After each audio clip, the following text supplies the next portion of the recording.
installing aftermarket head unit in Kia Carnival 2016. So this is the reverse camera connector, which is 16 pin connector.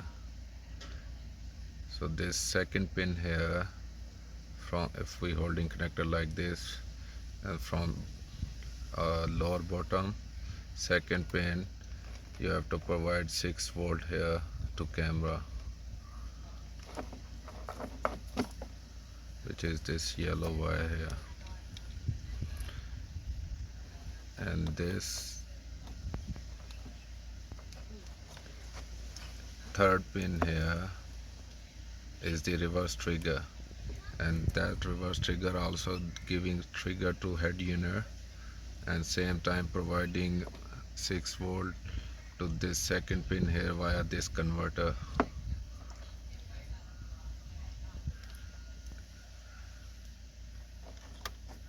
To convert it to 6 volt.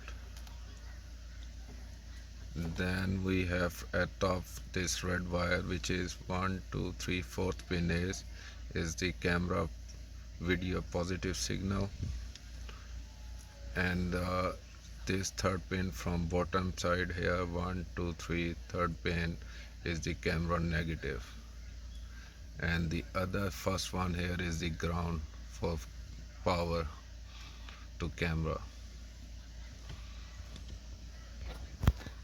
And then this RCA connector just will go straight to head unit.